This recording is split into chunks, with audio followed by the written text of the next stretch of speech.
Hello and welcome to another Let's Play.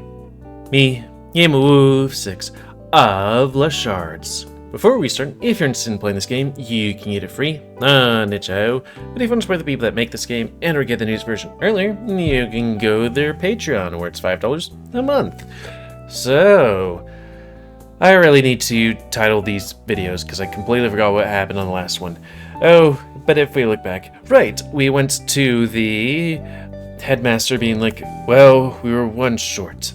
Dang, this is gonna be bad. But then it was like, oh right, Cody hadn't joined yet, and he planned on joining, so he gave him the thing with everything completed, and it was like, yay, we have the needed signatures, so we won't get punished, at least yet, because everyone still needs to pass.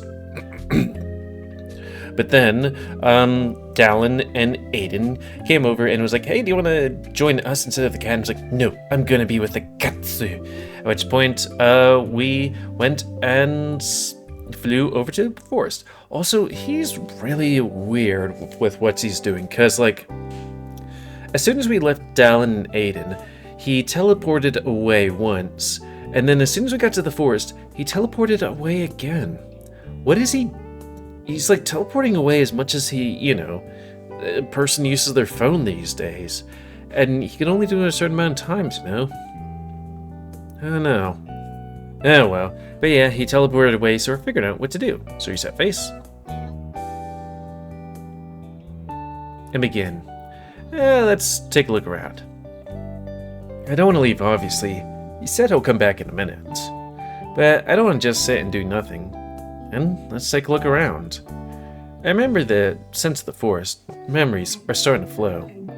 I choose a random direction, one that doesn't lead to the main road or the train tracks, and walk that way, getting some branches out of my face.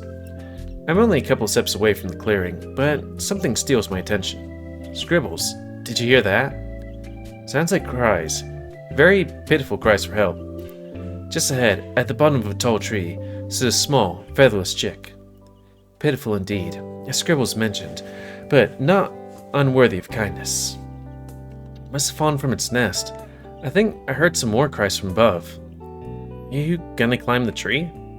No, I'm gonna toss it back up like a tennis ball. For real? No. Obviously I'm climbing up. Do you think it's okay to touch it? It's either that, or it dies on the ground, so I'll take my chances. It's okay, little baby. I got you. You take a paper bag from your backpack and put the chick inside. Place the bag between your teeth and get to climbing. I forgot to mention that I'm not great at climbing, and the tree had no low branches, so it was extra hard. A feline that can't climb trees? We're not all expert climbers. With a bit of a struggle and a broken claw later, I get to my destination and gently place the baby in its nest, along with its two siblings. Are you satisfied with your Samaritan deed? Yep. Let's see you get down now. Fuck. Yeah. Can you help? I could cut the branch you're on. Then forget it. Cody? Hello? Heh. Never punished. Sick it, Scribbles. Never punished? Over here! A worried cat appears from between the rustling bushes. His eyes change to confused amusement when he sees me clutching a tree branch with all my limbs. How'd you get all the way up there? I was saving a baby bird that fell in its nest. Also, like, how resilient are birds from falling from nests? Like, I know if they fall from a nest, they'll eventually die due to the fact that, either a predator's gonna get them, or, the mother bird is not, just doesn't feed them in the nest. I don't know how would that work. But then it's like, it is a bit of a long way. I know they're small and a bit more resilient than larger things, but still. Aw, that's so sweet. Let me help you. He flies up above my head. I grab the end of the broom, and he begins to slowly descend. Was it alright? Yeah, it was just a little scared. Tate looks relieved and satisfied as well. Aw. I was a little worried when you went back home. I was a little worried you went back home or something when I didn't see you here. Didn't think your heart suddenly grew feet and ran to a bird's rescue. Did I give off heartless vibes? Nah, far from it. You might just be the second most wholesome person I've met. Besides Stalin, nobody can be kinder than him. He'd give you a kidney if you asked him nicely. I tried, and it almost worked, if I didn't tell him I don't actually want it. That's worrying. Anyway, you didn't happen to bump into a nest Nightfallen around here, right? No, I don't think I... Wait. I forgot this forest is filled with those guys, and you just left me alone like that? Relax, Cinderella. I was only gone for a minute or two. Plus, I haven't seen any Nightfall in this part of the forest for a while now. Your reasons don't make me feel better. Let's get a move on before the sun starts to set.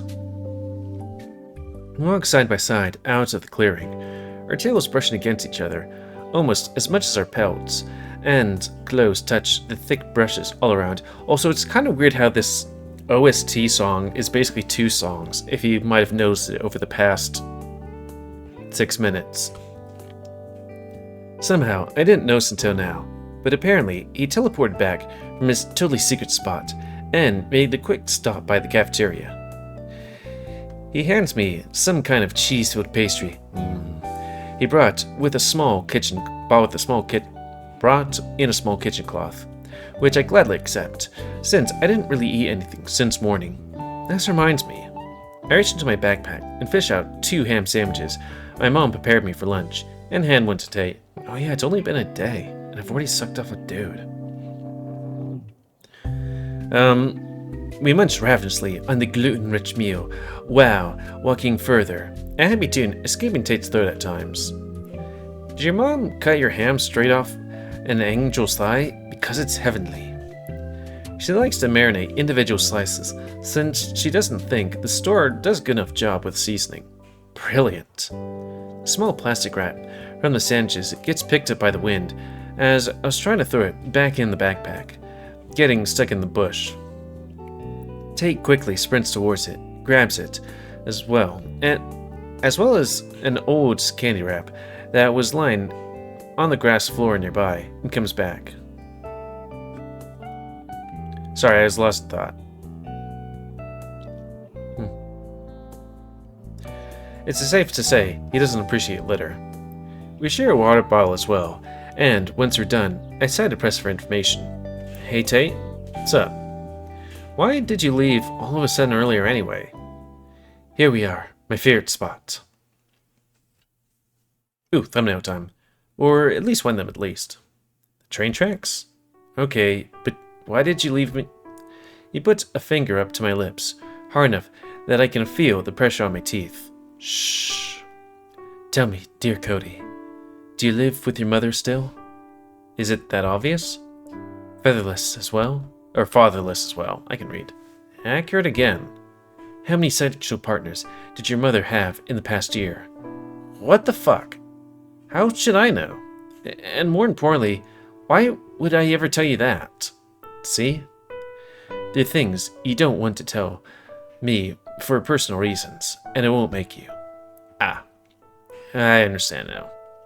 But I think it's unfair to compare why you left me alone in the forest for a while. I mean, how would you like it if I asked you about your dad's riding around with your mom? Wouldn't bother me. He smirks. His smirk is kind of bothering me. Alright then, how many? 0. You're separated as well. Got it.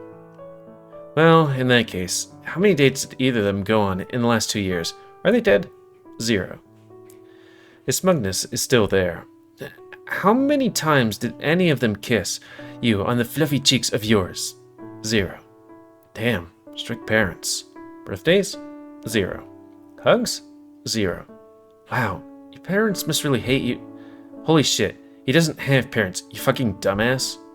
Oh. You're an orphan. Finally. I'm so... Oh, but hold your pity. It's been a long while now. It doesn't affect me. I decided a long time ago I won't sulk.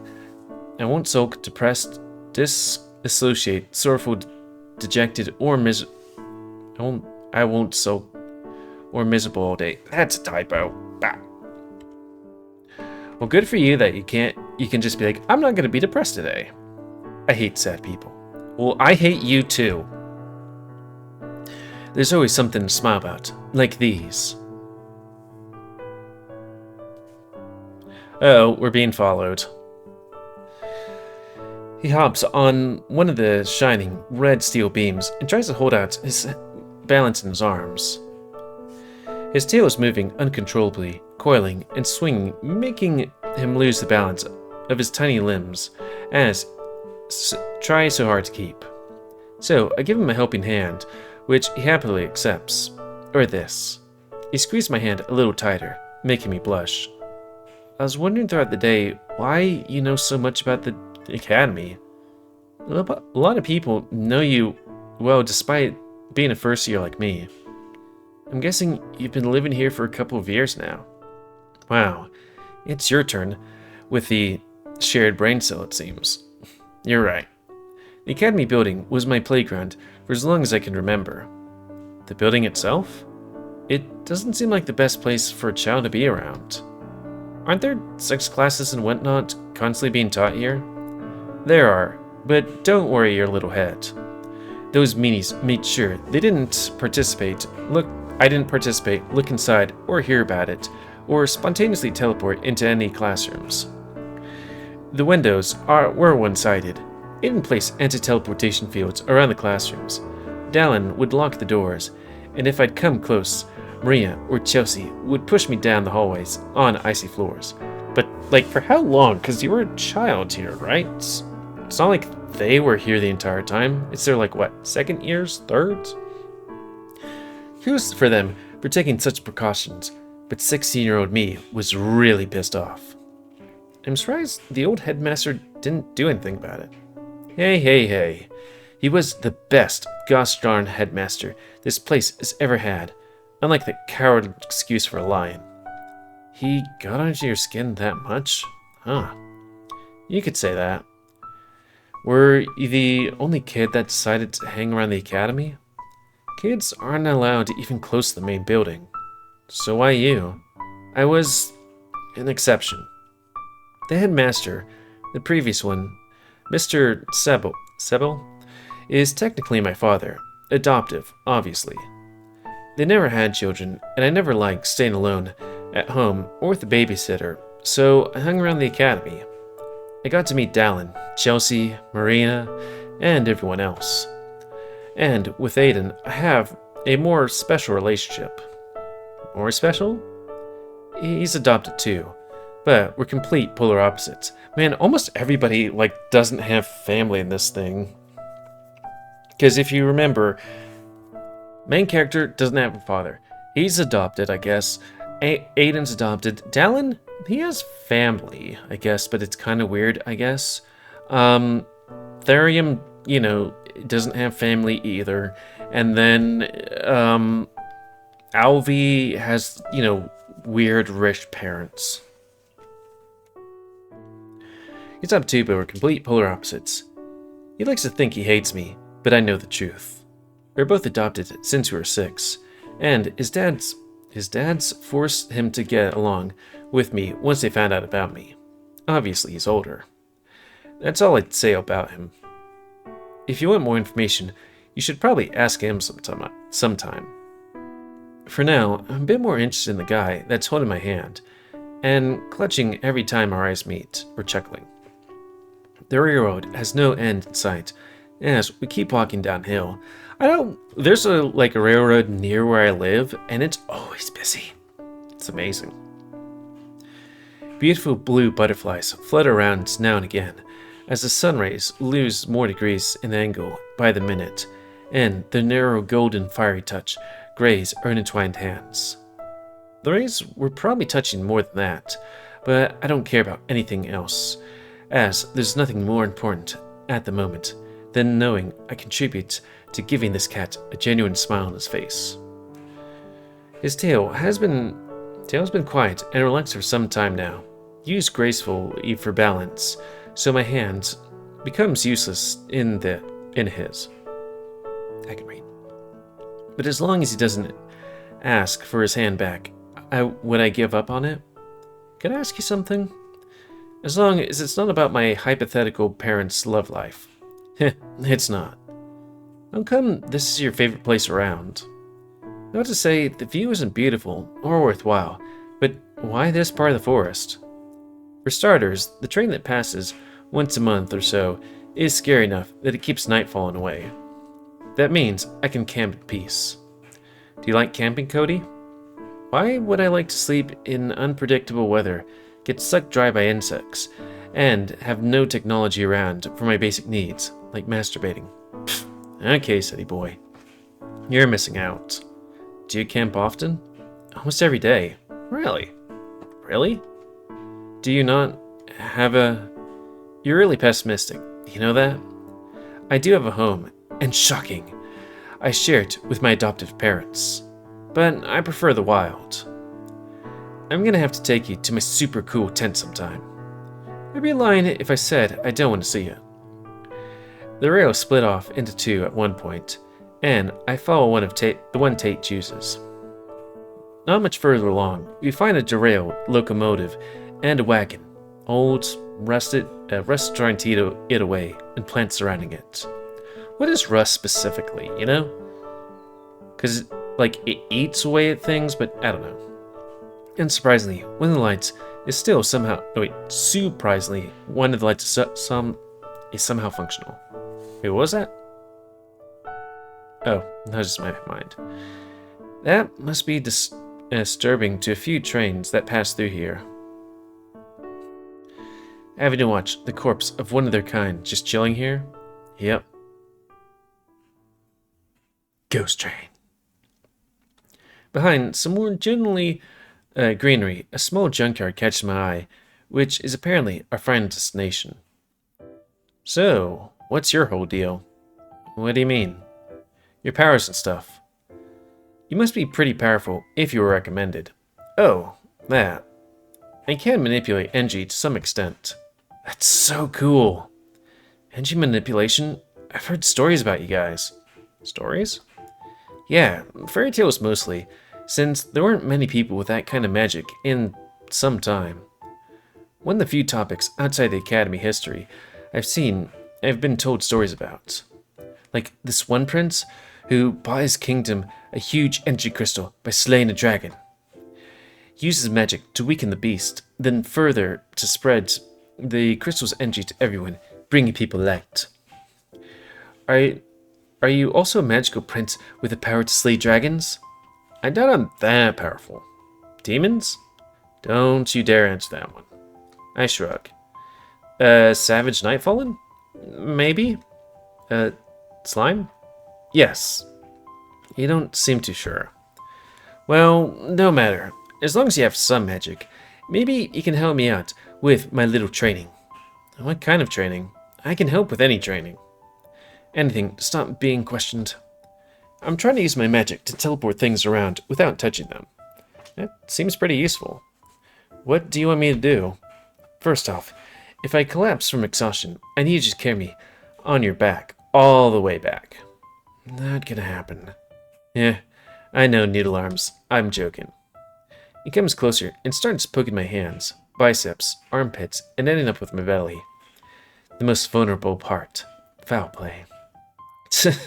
Stop it. Stop. Hey, please. I said stop. Damn, you're really soft. Thanks? But seriously, the thing is, I already have the ability to teleport things at a distance if I hit them with a spell. Like this. He throws a stick up in the air and points his finger at it. Bang! A small ball of light, the size of a marble, hits the stick and disappears, reappearing a couple of feet away. Oh, that's a super creative usage of your power. Glad you can see my overwhelming talent. But I want to do more. Do it purely with my mind. I'm not sure what to do exactly to achieve that, And seeing how you're a recommended student, this BS again, I thought you could give me some tips. That is your role today. Be my tip guy. Come on, give it to me. You heard the guy, give him your tip. I don't know any. How could I? Please tell me you can help me. You don't know any tips? Your whole thing revolves around mind magic. The only reason you weren't influenced by my mind control spell is because of your supposedly superiority mind magic. I didn't ask for an argument, just tell me if I can help or not. I don't want to disappoint him. I'm not well versed in teleportation spells, but one of the first steps in casting spells with your mind is strong emotions. At least for beginners. It could also help to see how he actually knows first, or how much he actually knows first. Alright, before that, can you show me how far you've gone with your efforts until now? Certainly, watch this. He picks up some leaves from the ground and takes a deep breath, then throws them in the air. As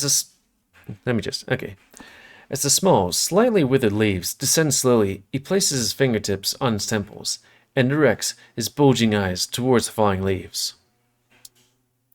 We both follow them with our gaze.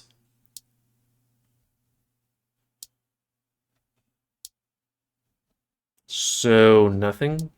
Nothing. So far. But that's why I need your help. Do you even know if mind casting possible for teleportation? Yes, Mr. Sabeo tried to teach me some time ago, but he gave up fast, saying I still need a couple of years of training. Maybe when you're a senior. Yeah, sure, like I'm gonna wait that long. Now, give me some wisdom, recommended boy. Alright, here is the first share of wisdom. Strong emotions are good catalysts for mind spells. So, I should think of something that invokes strong emotions, huh? That's basically it. Let me try. Think of Dick. He does the same thing with the leaves, and the exact same gestures. Except this time, when the leaves fall, he erupts in laughter. What's so funny? What were you thinking about? Sorry. I was just imagining you naked. What's so funny about that? Oh, you know. Stop saying I know stuff. I literally don't. Aw, you're blushing. You're so cute. Your lucky compliments work well on me. Your tip didn't work, by the way. Well, that's what she said. Well, you're not supposed to think of something funny. I was referring to anger, sadness, depression, stuff like that. I don't really have things to be unhappy about. Especially now, since you're here. He continues to stay red-faced while he winks at me. Do you have any other means to help, perhaps? Scribbles? Emotional attachment might help. If he tries to teleport something small, with personal value, he might be able to do it. Do you have a small, light object you care about? A lot of things. Why? Use one of them instead of the leaves. Objects with emotional value might be easier to touch with your mind alone. That makes sense. Let's see. He searches through his pockets, which hold more things than I expected. I have Marina's hairpin. She gave it to me in my long hair phase. I'd love to see a photo of that.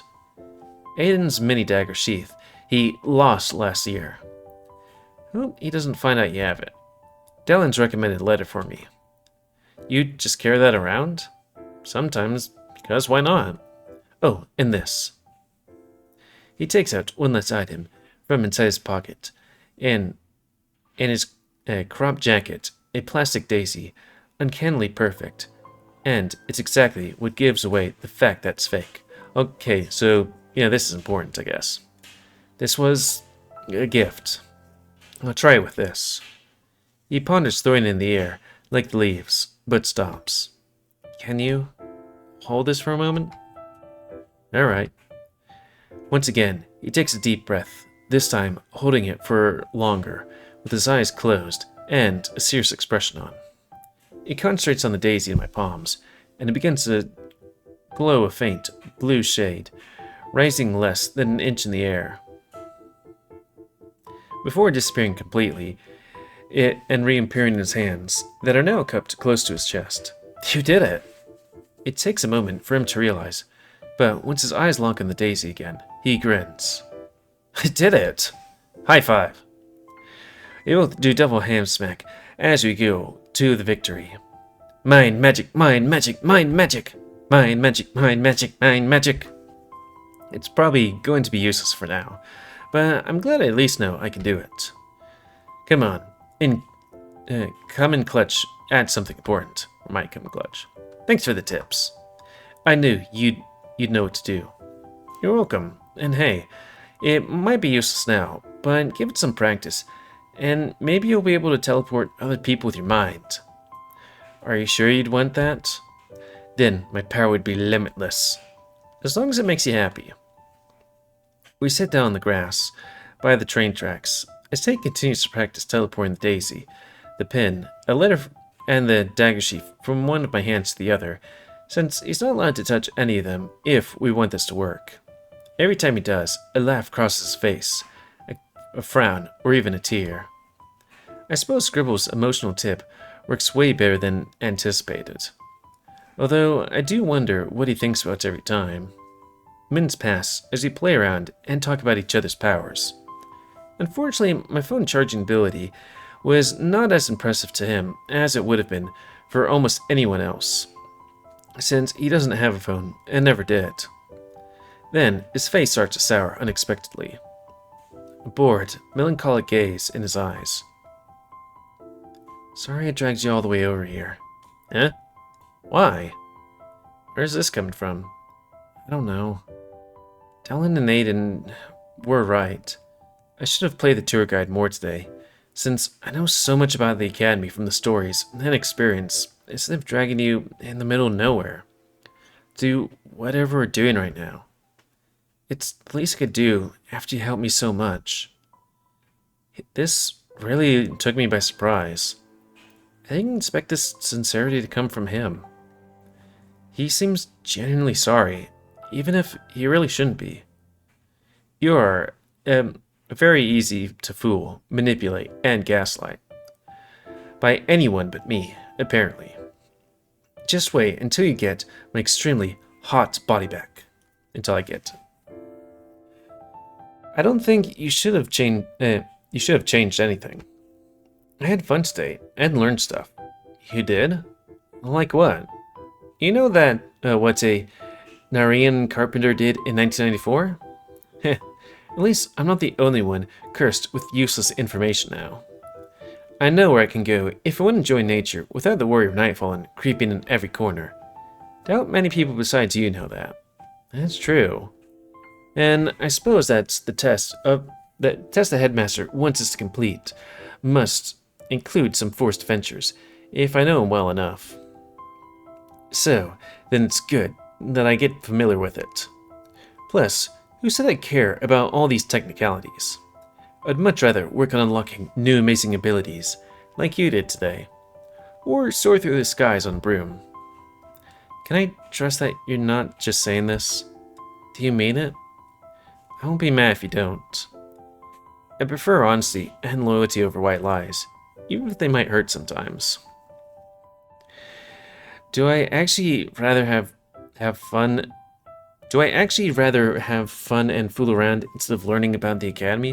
Or I'm just trying to make him feel better. Absolutely mean it. That might be a lie or two in what I said. Twoof. I swear I mean everything. I really hope I didn't cement myself as boring nerd in your eyes, because I expect you to take me on more adventures in the future. If the sun were to disappear right now on the horizon, I wouldn't know because it's just risen on Tate's face. That's so cheesy. Ugh. Oh, trust me, I have things planned out already, just for the two of us. Already? We met today. Oh, yeah, you get to know a person best when in the first, 7 minutes? I have enough information gathered about you to make somewhat correct assumptions. Is that so? I suppose you're making some sense there. And I can't fight against nature. Besides, Friendly is just in your blood. And horny. He looks at me with eyes closed and tongue out. Stop being so goddamn cute. Spontaneous topic change time. I think we might cut it here since we just hit that 30-minute mark, you know? 'Cause it do be like that. Sometimes. So, please comment, guys. I like comments, damn it, you like, dislike. Tips, tricks, otherwise, if you like me, YouTube, and like see grow, then please subscribe and check out the videos tab at grow, please run in here, and must have control the pit population. And if you want to play this game, it's available free on itch.io. But if you want to support the people that make this game and or get the news version early, then you can go to Patreon, where it's $5 a month. And until next time, another Let's Play by me, GamerWolfSix, of who is this person? Sorry, less Shards. So thanks and see ya. Also, GamerWolf, remember to title these things. You got about 4 of them that you need to do. Thanks, see ya.